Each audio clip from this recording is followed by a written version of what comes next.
If you do any prospecting with LinkedIn, you have got to go get set up with Surf. That's SURFE. It's a tool you can use to add new contacts to your CRM system directly from LinkedIn in seconds. I'm using it every single day. I add contacts, follow my deals, keep track of notes, and it ends up saving me a bunch of time on prospecting and outreach, which means I can spend more time moving my deals along. The data is always 100% accurate since I don't have to copy and paste all the fields over from each and every contact that I want to put in my CRM. Instead, Surf does that all automatically with just one click in about 60 seconds. The team over at Surf has put together a very special offer for fans of sales players. There's a link down in the show notes, and you can use the promo code JWSurf5. Don't forget the E at the end of Surf. That's JWSurf5 for 5% off your first year. Don't spend another minute doing things manually. Go get set up with Surf.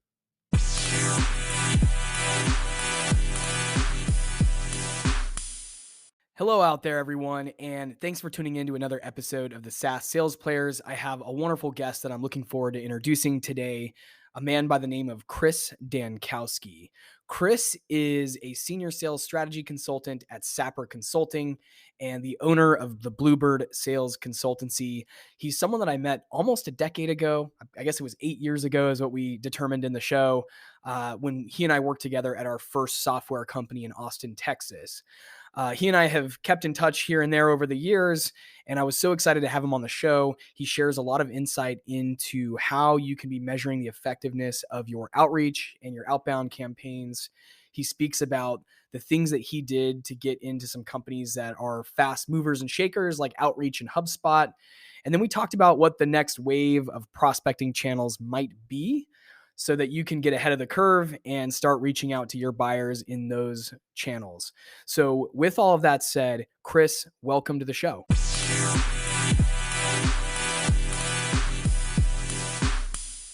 Chris Dankowski, welcome to the show. What's up? Hey. Thanks for having me. Yeah, of course. I'm glad to have you on. I was just telling you off air that I like shining a light on individuals who I know have been very successful in their career that aren't necessarily in the sales podcast circuit. And what I mean by that is, there's a handful of people out there that are on every sales podcast. And then there's a handful of people out there that are doing some really cool things, building some cool products, selling some awesome products, and they don't get as much of a, that share of voice. So excited to have you on. And I think a great starting point would be, I'd love to hear how you got into sales. I know, first of all, to set the stage, you and I met almost a decade ago, which is crazy. Yeah. We've more or less kept in touch over time, probably not as closely as we should have. But we both started at the same software company. I think we both kind of started our SaaS journey at the same software company almost a decade ago in Austin. Yeah. But I know before that, you had a whole career as a business owner and an entrepreneur. So maybe start there, because I know the audience always likes hearing about entrepreneurship and then also transitioning from something else into SaaS sales. So yeah, tell us all about you. Yeah, for sure. And it's kind of a fun story. But first, thanks again for having me on. I like the setup. You have the A players that are kind of on the circuit, and then you got people like me, kind of the underground bootleg champ. Also an A player. I love it. No. I'm like the underground mixtape king. You know what I'm saying? That's cool. Hey, that's cool. I'm coming to it like that, right? Like the CDs they sell in the gas stations right next to the cash register. Like that's me, and then you got someone like Jamal Reimer, that's actually in your house on Netflix. I'm more of that bootleg CD next to the cash register. Someone buys those CDs though, and that's the key here. Oh yeah, someone's still buying those, because otherwise they wouldn't be putting them next to the cash register. People's champ, baby. People's champ. Oh, awesome, dude. Man. So yeah, man, you and I worked together a little over 8 years ago. That was the job that brought me to Austin. But to get back to kind of run you through the. Yeah. Oh yeah. That's right. From Arizona. Yep. Cool. So the origin story, I'll go back a little bit deeper to kind of explain how I ended up where I ended up, and then explain how I got into sales. So I was always a terrible student, and teachers couldn't figure it out. They'd be like, "Hey man, you're underachieving. You seem smart. this, that, and the other thing, but your grades are terrible. You're never in school. You're asleep when you're in class. Like, you're always misbehaving. It's just, it was awful. So I graduated high school number 685 out of 700 students. And my GPA was like a 1.015 out of a 5-point scale. And I found out I was graduating like a couple days before. And it was kind of one of those things like, just get out of here. Just leave us alone. Like, where'd you go to high school? I went to high school in Illinois, right outside Chicago, in a town called St. Charles. So like 40 minutes outside of Chicago. So just bounce around. After I got out of school, I was kind of like, I went to work doing hard labor for like a year. And I was like, you know what, I'm going to hide out in community college because my mom was like, hey, if you go to school, you just have to work part-time and like, you can eat the food in the fridge, you can stay over the garage, that type of thing. So, I hid out trying to go to school. And what I was doing in the summertime to earn money was I was painting houses and I was learning a trade. That was going to be my fallback. I was going to go to school, learn marketing, but then I was going to have this trade just in case marketing didn't work out. And I actually fell in love with the painting business. Like, I worked with a guy as an apprentice who was not just teaching me the trade, but like taught me the business too. He actually had a couple DUIs. So part of my job was to drive him around to sales calls. And I'm just inquisitive. I'm like, how do you know what to charge people? How did this person even find you? Like, what do you say when you go into their home? And so I'm learning that part of the business too.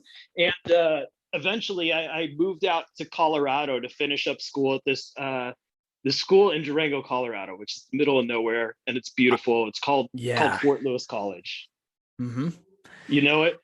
Yeah. Well, my grandparents actually live in Durango, so I love Durango, and I've talked about moving there at different points. That's a great place. It's awesome. So me and the chick who would become my first wife, not my last wife, we moved out there together, and I was trying to go to school, and I was working on a painting crew making like $7 an hour, and like the light bulb went off. I was just like, man, I am so poor and like living way under the poverty line, and I'm doing all the work for this guy, and he's paying me $7 an hour, and I'm like, let me just invest $36 into some business cards and see if I can get some business for myself. So that's how I got into business. It was a $36 investment. And I started that painting business, started working for myself there, got married to the first wife, and moved to San Diego, and then got my contractor's license, and then grew the business. So it wasn't just me. It was eventually like 12 guys. We were doing over $500,000 in sales a year, and it was a legit business. And I did that for over a decade, right? And then in San Diego, around and I decided, to drop out of school in that process. I was like, this is ridiculous. Like, school? I just can't deal with it, right? So dropped out of school, started the painting business, got married, moved to San Diego. Then around 2008, Southern California, the housing crisis hits. And so all these rich, clients of mine that are keeping 12 guys and myself busy, and we're making all this money, and life is great. All of a sudden, all their homes are getting foreclosed on, So instead of investing in real estate, buying real estate, all the business just dried up over the course of like a year and a half. And it was like, I just lost everything like all at once. It was insane. Me and the wife split up. Then a couple of years after that, I ended up going to rehab. I got sober. I've been sober for over 13 years now. Congrats.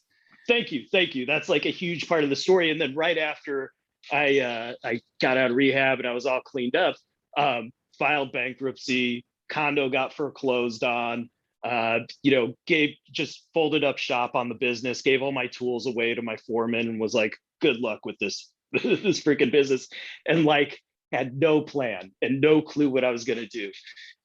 So I was like 32 years old at that point. I bounced around for a little bit, just hustling up money, small jobs. I was working as like a process server for like a year. Oh, nice. Yeah. Yep. It was crazy. It was nuts. A guy pulled a sword on me one time. like a Ooh, samurai sword when I went to take papers to him. yeah, It that's a was, tough racket, the yeah, process serving thing. yeah. Yep. It was crazy. But then like I was like, okay, I need some kind of corporate job. I need benefits, retirement, all this stuff, all the things I never had as a small business owner. And like I thought about what I liked most about or some of the things I liked most about having my own business. And it all came back to, finding new business and kind of driving prospects through a marketing funnel, then through a sales funnel, and just like, getting to talk to people and, making them happy and servicing Mm-hmm. clients. So I started applying for sales jobs, and like, you can imagine the market for a 34-year-old guy whose mom Yeah. had to help him write his resume, who like never finished college. And like, you think Wow.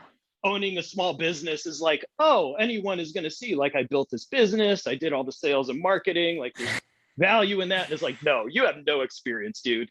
Um, Yeah. so I got a sales job at a company called Review Boost in Vista, Mm-hmm. California. They're at the third story of Hooters. So we worked over at Hooters. Uh, straight commission, straight commission. You don't sell, Wow. you don't get paid. If you don't make 4 sales in a month, then that last Friday of the month at 4 o'clock, you just pack up your stuff, you leave forever, and you go Oh find a new job, man. and that's it. And yeah, so that was my first job, and I was there for 3 years. I was, uh, you know, if you could call it an AE, I call it being an AE on my on my Right. resume. But I It was was an inside sales rep jamming out 100 dials a day and just trying to close people on the first call for $400. Was it just like Google reviews? It looks like I'm looking up at them Yeah. now, and it looks like they're still around. Mm-hmm. So it wasn't software; it was more like a social media or like a search. And that's actually how I started too, was in a search company before I did Volusion, which was actual SaaS software. But yeah, it looks like they did social media. Is that right?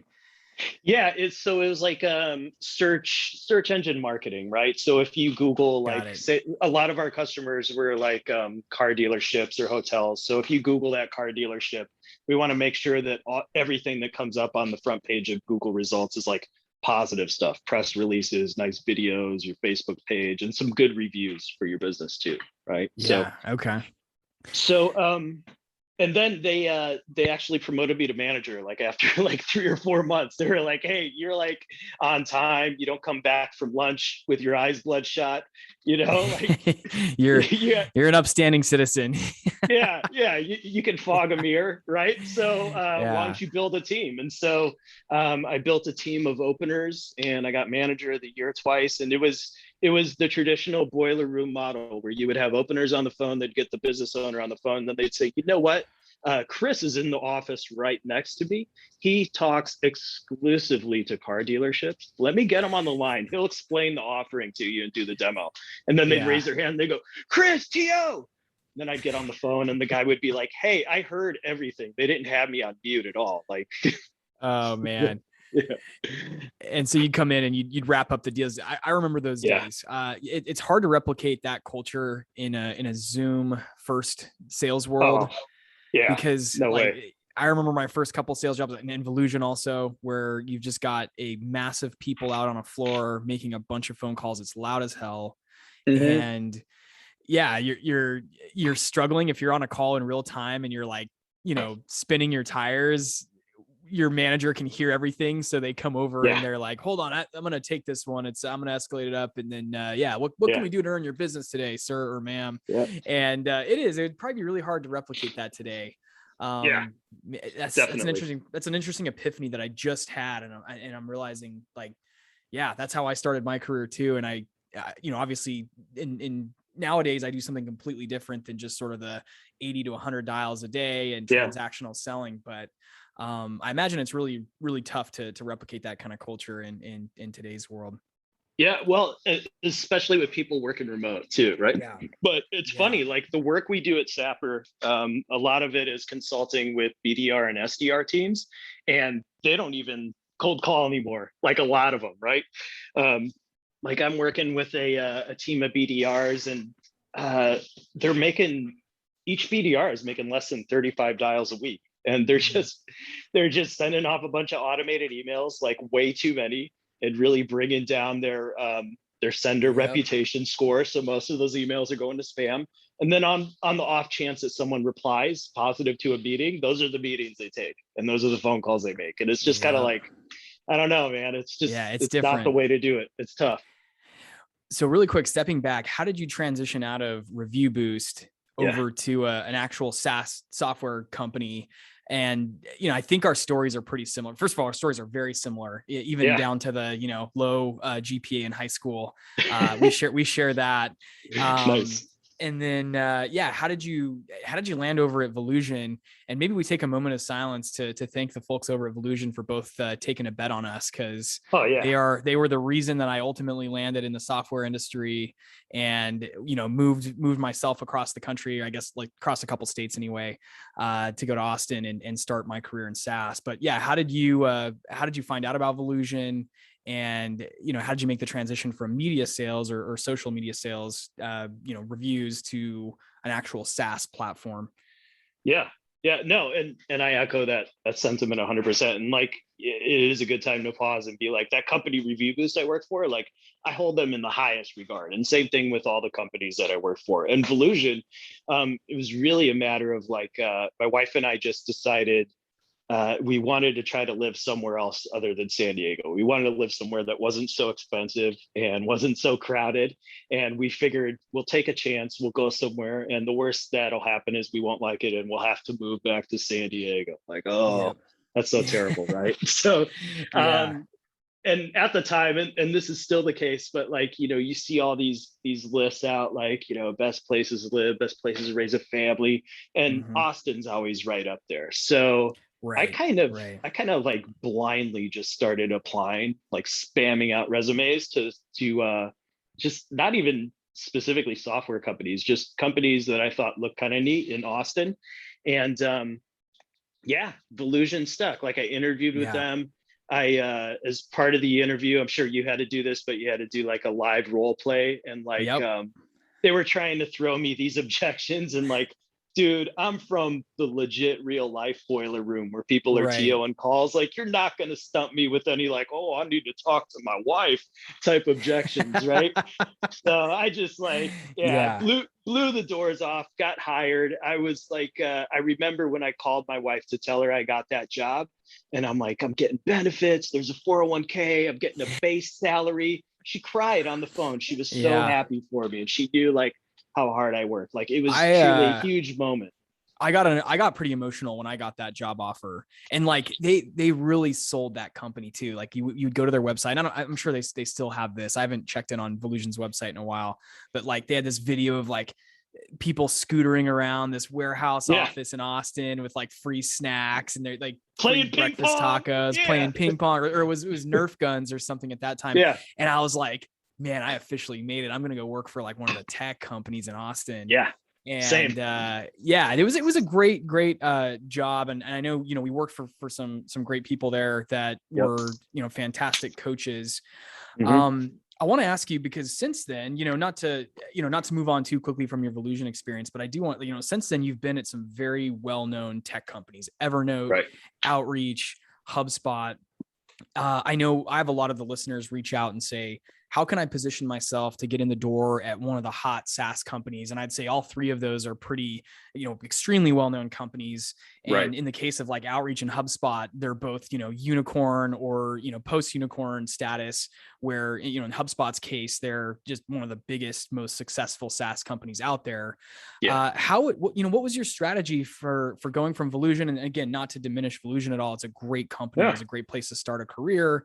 It may not have as many, headlines, or doesn't end up in as many of those lists of top 10 software companies on the planet. But you've obviously, you did something that managed to get you in front of the right people at some of the most, fastest growing, hottest companies in SaaS. What do you boil that down to? Well, I was like thought out and strategic about it. Like, I was thinking not about the immediate job in front of me, but like, 2 or 3 roles down. Like, where do I want to be? And to be honest with you, like, when I started in sales and I realized like, hey, I'm good at this, I can make great money, I really enjoy it. Like, my goal was to be an enterprise AE at Google. And I just thought, like, at the time, this was like what, 11, 12 years ago. At the time, that was like, the top of the mountaintop, at least for me. Like, I was like, I think of it as like, sales is like this huge skyscraper, and there's a bunch of different floors on the skyscraper, right? And it's like, different roles, different jobs at each floor, and I just wanted to see how high I could get, like which floor I could get to, right? To try to test myself. So I approached it with like the end in mind, for sure. So when I was leaving Volusion, it was, I really loved it there and I wanted to stay, but my wife and I were in the process of finalizing the adoption on our foster son. We'd had him with us as a foster placement for a year and a half. And then it was finally like, yeah, you're going to be able to keep him. This is your forever family. And it was like, we're overjoyed. Now it's like, oh, now I got a family to support and I need more money, right? So they wouldn't pay me any more money. I asked them, and I started like passively looking, and I had been using Evernote and I loved it. And I saw that they were hiring for AEs in Austin, and I made a commitment to myself. I'm like, I'm not in a huge hurry to leave Illusion, but I'm just going to passively look, and if the right opportunity comes, I'm going to pounce on it. And so I saw that, and I was like, dude, this is right in my wheelhouse. It's like kind of a smaller purchase price, right? So Volusion was more of a transactional sale. Very much so. I wasn't going from like a transactional sale to like a traditional mid-market sale that's like, mid 5 figures or something like that. It's like Evernote was going to end up right in between that. So I felt a little more comfortable making that level up. I was like, the brand is going to look awesome on the resume. So I hired someone to write my resume. I always do that. Nice. I know I'm not an expert. I hire someone, executive drafts. He's in town. He's based out of Round Rock, and $300. They'll tune up your resume and get you past the recruiter. And then, with sales, as you get in these interviews, they're just sales calls, right? So it's like, all right, let me figure out what you're looking for, and then I'm going to be that during this call and highlight parts of my experience that align to exactly what you're looking for. Yep. Yeah. So you landed over at Evernote then, got through the whole process and sold there. And then, tell us a little bit about the process. So outreach is notoriously difficult to get into. Their hiring standards are very high. There's several rounds of interviews because they're in the sales enablement space. They are, heavily invested in sales tactics and sales strategy. And so I understand that, every round of the interview process is pretty difficult. Yeah. It was horrible. Tell us about it was horrible. I wouldn't wish it on my worst enemy. Yeah, it's pretty rigorous is my understanding. So did you kind of follow the same playbook, which was get help, tweaking your resume through an outsourced firm? And then, did you have a champion at outreach or anything like that helped you through the interview process? Or was it just, a combination of preparation and luck?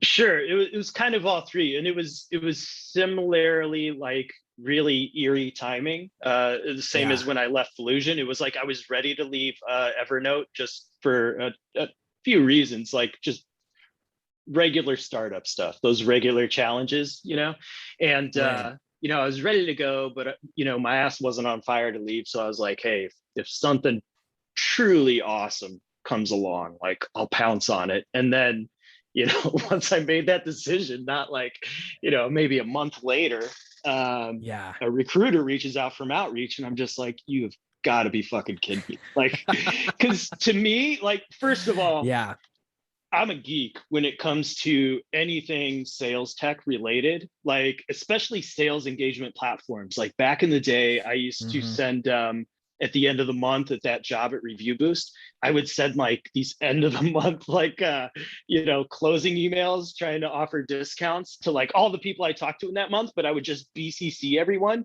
It was real shitty and like horrible to do, but like I was still of that mindset. And then when I got to Volusion, it was mail merges. We did that, mail merge. Yep. Oh, so clunky and terrible and just awful. And then I got into channel sales at Volusion, actually started investing in tools. So I started using Mixmax, which is like calendaring and automated emails. Do you know what I used to do at Volusion? I'm kind of proud of this. So just for context for everybody listening, Volusion sold a very transactional product. It was like, it went anywhere from like $15 or maybe $30 a month up to like 150 or $200 a month. So very, very small transactional. And it was pretty self-service. Like you could go on to Volusion's website and put your credit card in, because it's e-commerce shopping carts. So very similar to Shopify, BigCommerce and some of those tools. And you could go and put your credit card in. So what I used to do was I would queue up, first of all, I used like the Who Is network, which is like the domain registrar. And I'd pull like thousands of contact emails from every, website on the planet. And I would load all of those into a BCC line on an Outlook email, an email interface or whatever. And I would load like, I don't know, hundreds, thousands. And I would put this message in that basically said, it was so cheesy too, because I would say something like, hey, with Valentine's Day coming up, we're doing a Valentine's Day discount. It was the stupidest shit. Or whatever, Christmas discounts or Halloween discounts. It was just dumb as shit. And I would write it down and then I would put a link to where to purchase and a coupon code that was like attributable to me. And I would just blast this out. And then I'd leave for the day and I'd come home, I'd come into the office the next day and I'd have like 3 or 4 sales. Because it was just a volume play. It was the more people you get that in front of, eventually someone was going to click through and actually put in the coupon code and buy a license. You can't do that today without getting blacklisted. And you don't want to do that. Don't be BCCing thousands of people. Obviously, sales outreach has changed quite a bit since then. Yes. And of course, that's probably not the best salespersonship is blasting people and trying to get sales from a click through versus getting on the phone and actually handling objections and those kind of things. So anyway, it's funny how funny how times have changed. So tell me something, in each of these roles, you, again, being at some of these unicorn companies, fast growing SaaS companies, in my experience, joining the fast movers, you've got to deliver results pretty quickly. What are some of the things that you did initially when you'd come on board at a place like Outreach or HubSpot or Evernote to make sure that you started hitting, your targets early on or ramping or building pipeline? What are some of your best practices for coming on board and getting ramped up quickly? Sure. And that's a great question. And I think for me, it's identifying who the top performers are and just, sitting with them and trying to steal as much as possible. And really, when you're talking about more of like a corporate or enterprise type of sale, with a longer sales cycle, and you're working from named accounts, like really understanding how they discern like a super high value, great fit target account from a tier 2, and being able to look at your book of business and really divide it into those 2 buckets, and then really focusing your time on like finding the right people in those accounts and reaching out to those people. So, really looking at the top performers, figuring out how they segment their accounts and the methodology they take. And then after that, it's just sort of getting up to speed on the product and really, at bats too. Like even my last role, when I decided to quote unquote retire from sales at HubSpot, I was still cold calling like every other day. And it's just get the meetings, just pick up the phone, dial, get 20 minutes on someone's calendar and have the conversations. That's the only way you're going to get better. You nailed the number one thing. Again, a lot of listeners reach out. A lot of my colleagues who are starting new roles always ask, I don't know why they ask me, but they always ask, hey, what is it that you're doing in roles to get up to speed quickly, to ramp quickly and start to show results? And you hit on like the number one thing, which is pick up the damn phone. And look, I know there's a lot of conversations, a lot of dialogue out there about cold calls in the middle of a pandemic or in uncertain economic times and those kind of things. Or is it faux pas at this point to call prospects? And I'm never going to believe that's going to be the case. It's just never going to be the case. There's always somebody out there who will take a call, who has a project, who has an initiative, who has a reason to buy what you're selling, and who's willing to hear you out. And the single fastest way to start to show your leadership results and movement and action is if you're the person on the top of the leaderboard in terms of dials. And as sad as it is, if you just do, a few extra calls, you're going to be a cut above everybody else and it's going to stand way out. So the way that I tend to come in and ramp as fast as I can and get my messaging and my pitch down and understand problems and listen is just getting on the phone and really, taking it to the market and hearing what the actual prospects have to say about what I'm presenting and getting that feedback and altering. And then, simultaneously, the leaderboard's going to show me as someone who's coming in and driving towards pipeline and results. And the management team's going to start to say, well, obviously this person's motivated, so let's start tossing them a few extra inbound leads, or let's give them this account to cut their teeth on. And so it's this whole sort of, you go in and you give that, it starts to come back to you in abundance. And so I love that you touched on that calls is really the secret to unlocking a fast ramp. And, there's just so many positive benefits to it. It's hard, nobody wants to make 50, 60, 70, 80 calls a day. But in the early days, if you're doing it consistently, you are going to build the pipe. You are going to get your leadership teams, endorsement or sponsorship, and it's ultimately going to result in bigger pipeline and a faster ramp. It's just, there's no other way to it. You cannot, to your point earlier, email your way to a massive pipeline and being a top performer. It does require talking to your prospects and understanding, that feedback from your elevator pitch. Yeah. And like you hit on a couple of things there, and it's like people noticing that effort, right? And I think it has to do with initiative. And, it's the benefits are twofold, right? One, you're getting through those real shitty, awkward dials in the beginning and getting the talk track down and getting confident and getting comfortable. You're booking meetings. But also, like, if you're not getting results, at least you're showing like your manager and senior leadership that like, hey, I am trying. So, please coach me up because I'm doing all the necessary actions. I just need to be brought up to speed with like some of the soft skills that you need me to use. I can't think of a single sales rep in my career that I know of that was like let go or, fired who made a bunch of cold calls. Because again, at the very least, even if you're not necessarily closing deals quickly or you're not seeing the results as quickly, management knows you're trying, to your point. And there's just really no downside to it. So on that note, and knowing that you're kind of in the consulting world and you work with teams to improve their outreach and their outbounding, tell us, some of your go-tos for a great cold call, if you can. Oh, sure. So, and one of the services we offer is like a whole cold calling workshop. But where I always had success as a rep, and where I try to like steer and focus my coaching when I'm putting those on is really around like just the opener and the intro. And it's real simple. And I've used like this format at every single job I've ever had. It always works. You don't have to have any experience with whatever you're selling to have it work.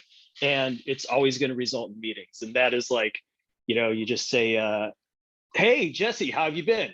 That's the intro. That's it. You're asking how have you been because it's a pattern interrupt effect, right? Gong.io, they analyzed over 100,000 calls and they found calls that started with that intro had a 6.6x more engagement than calls with any other intro, right? So, hey, Jesse, how have you been? Hey, look, I know I'm interrupting your day, but can I just get 20 seconds to let you know I'm calling?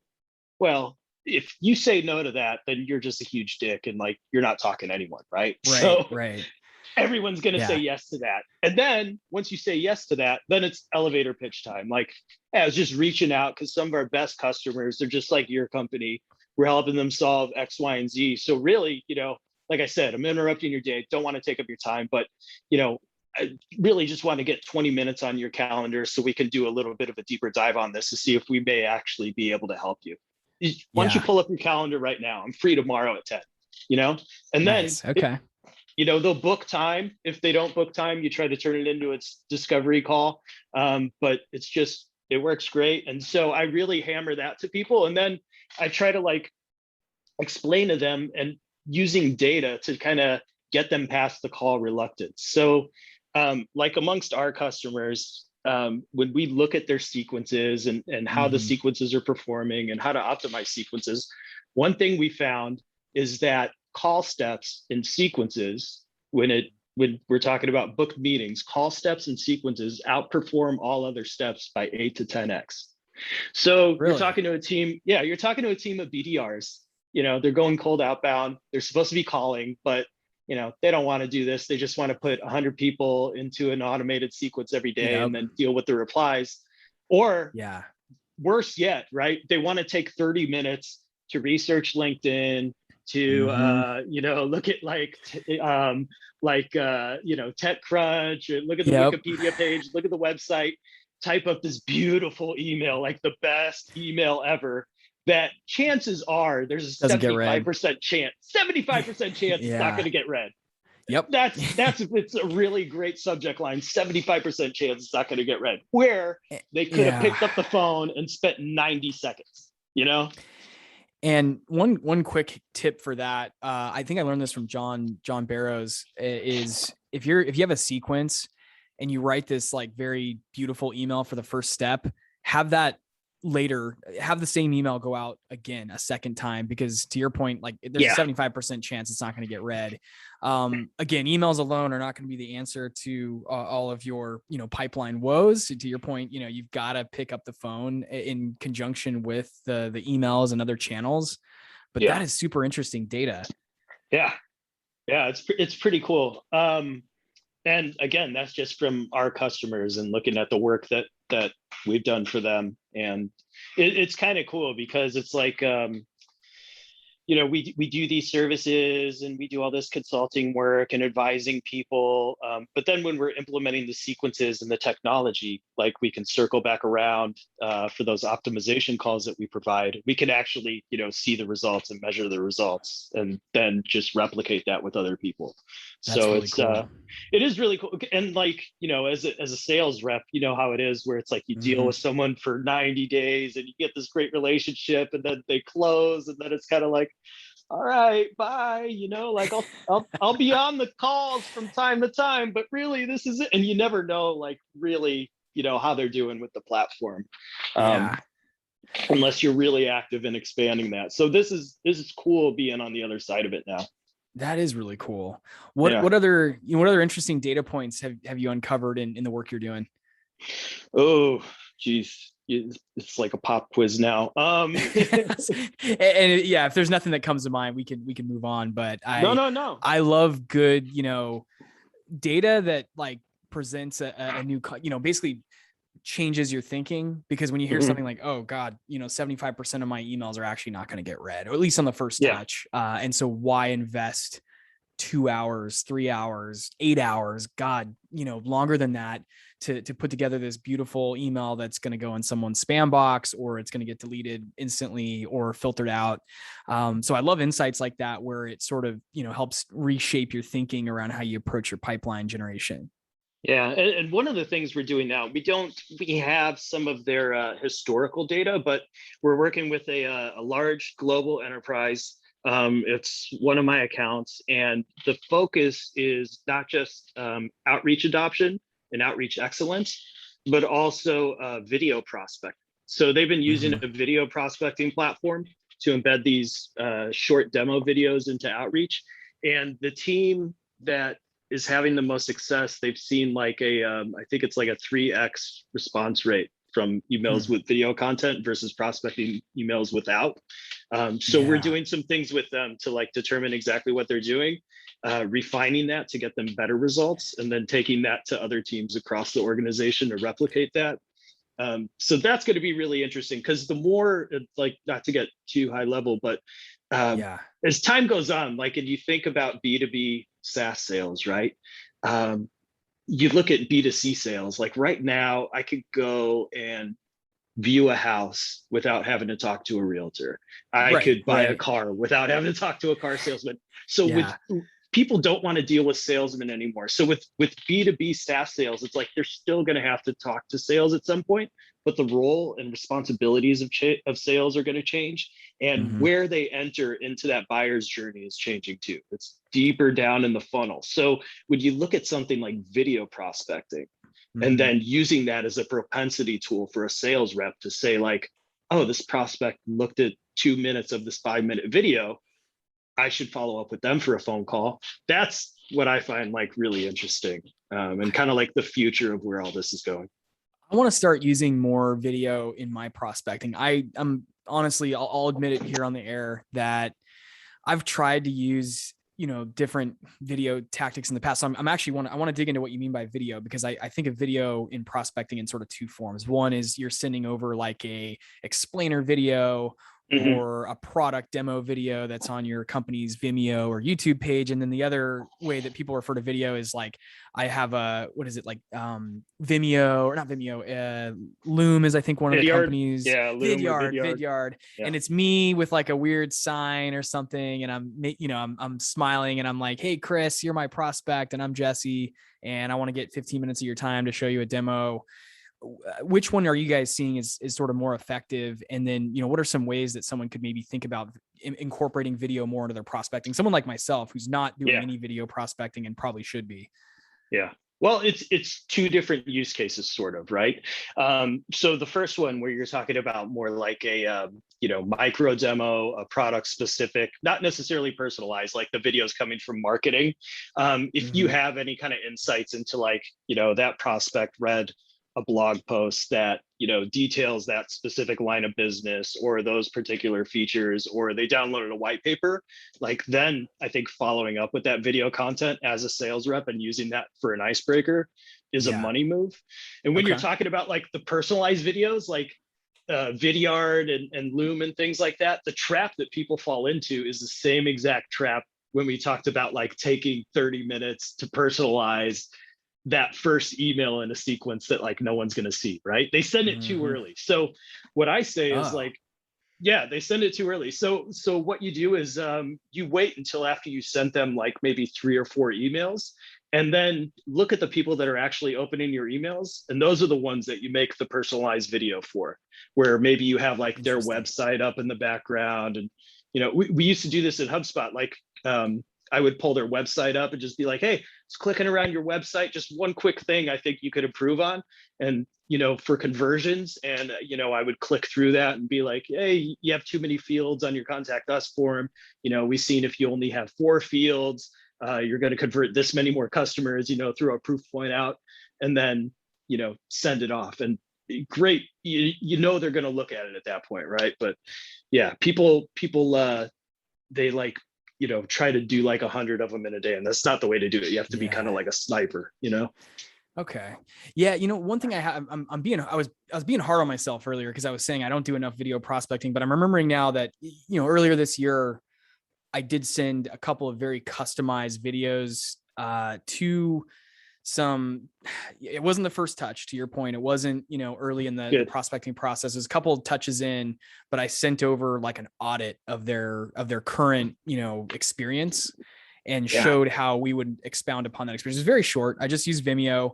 With Vimeo, you can mark videos as like private, so only the recipient of the link can open that video. So that way it's not like distributed all over the web. Because obviously if you're sharing, personal critique about somebody's customer experience or their, marketing campaign or their, their technology stack in some way, you probably don't want that to get, picked up by Google searches. I think that seems like a super effective way. And I'm going to make it a goal that in 2022, I'm going to spend a lot more time recording video and even voice content, because I think hearing and watching is just more, it's faster. It's just like calls. It's faster and more effective than having to read a whole email and process that. If you're a busy executive or a busy prospect, business owner, whatever it is, I think it's a lot more effective. It's that, and it's the kind of cutting through the noise factor, right? So, they're being prospected to by, reps at the companies that you're competing with and a bunch of other people that offer a bunch of different random solutions, right? So how are you going to cut through the noise, right? They're getting a million emails from the Jessies of the world. They're getting followed on LinkedIn by a million Jessies. They're getting less and less phone calls. So that's one way to stand out and humanize yourself.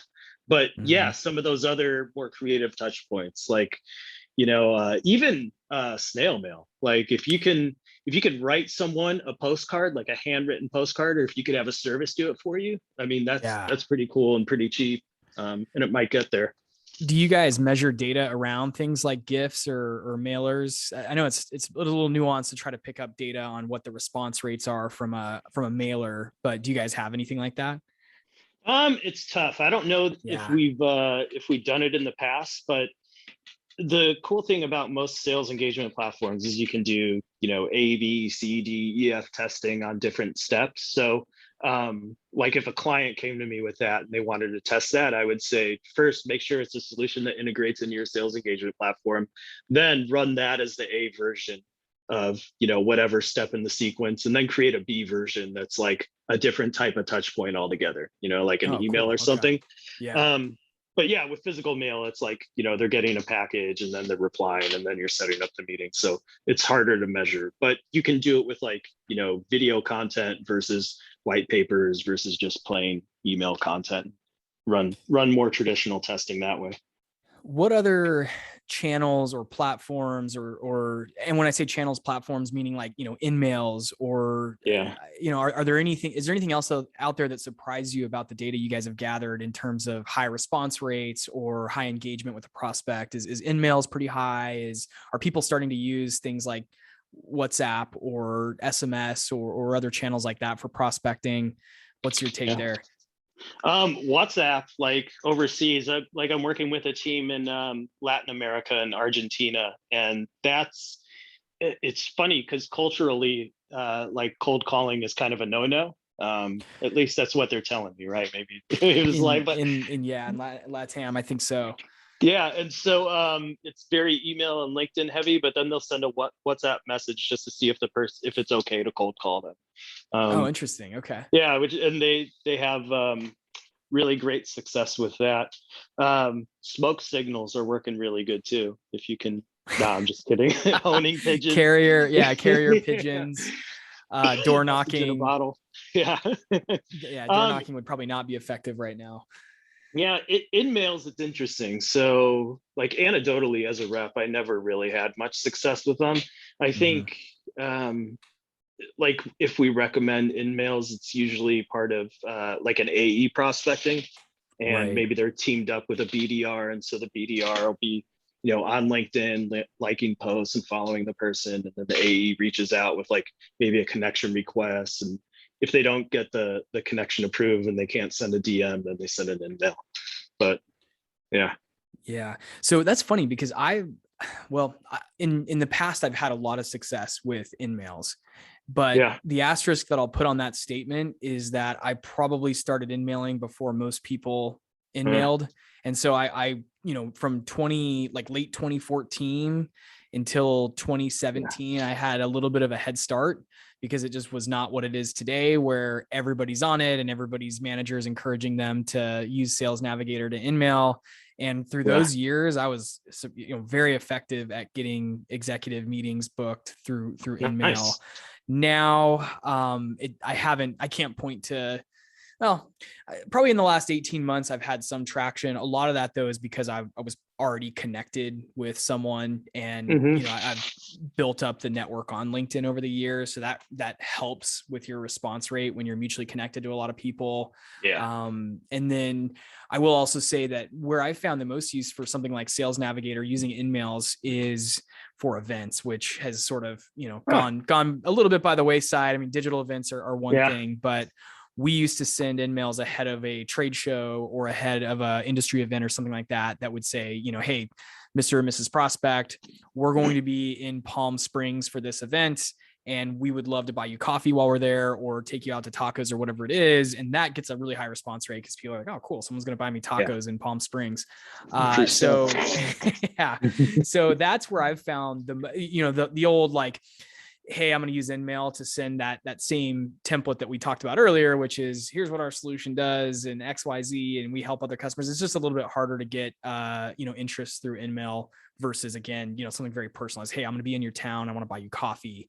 So hopefully in the next couple of months though, with things, looking better in terms of the pandemic and people starting to go back into the office and agreeing to on-sites, I'm hoping I can start using InMail again to book coffee meetings, lunches, happy hours, those kind of things. So I found that to be the most, successful way to use InMail.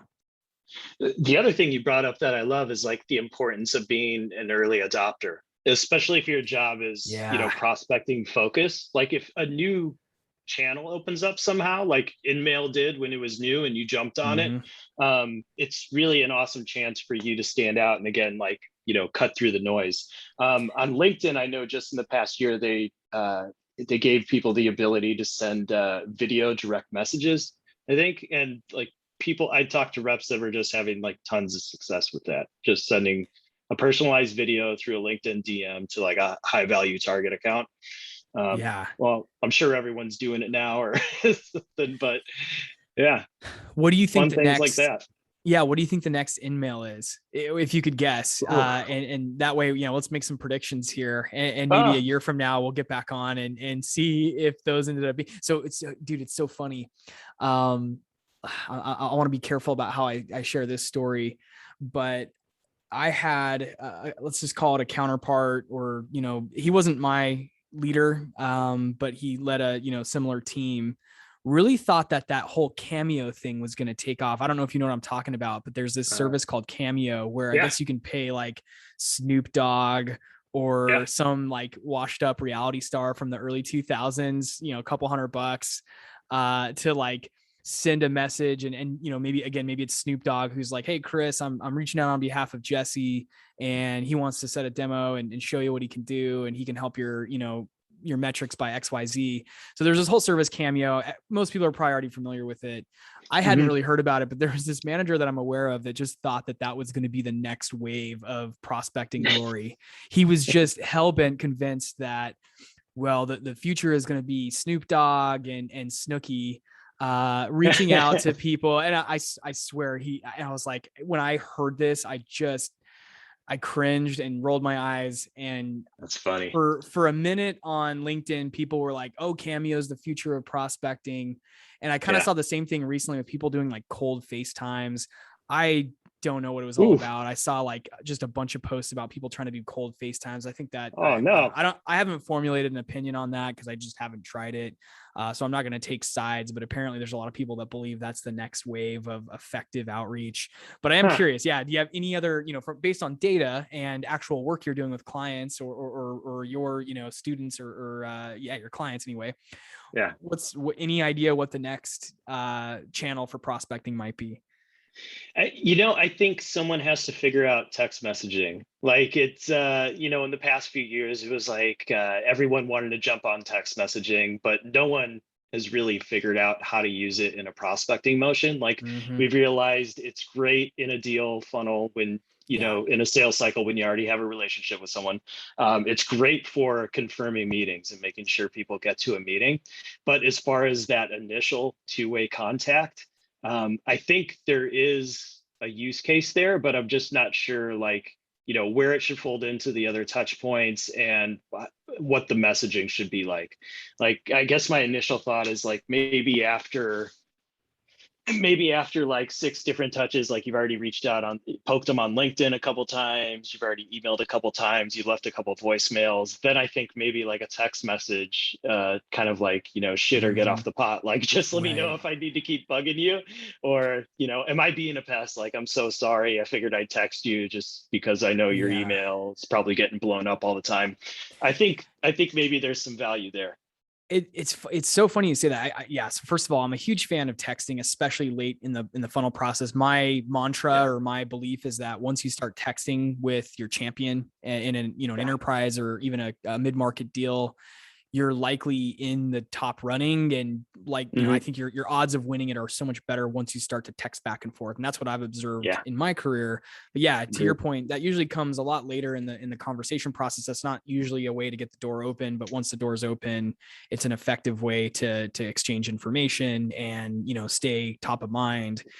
And then, it's funny because in a lot of business to consumer plays that I'm aware of, and especially if you dig into like the world of like online courses and the world of like gurus. So there's all these gurus out there that talk about building an online course business or marketing thing.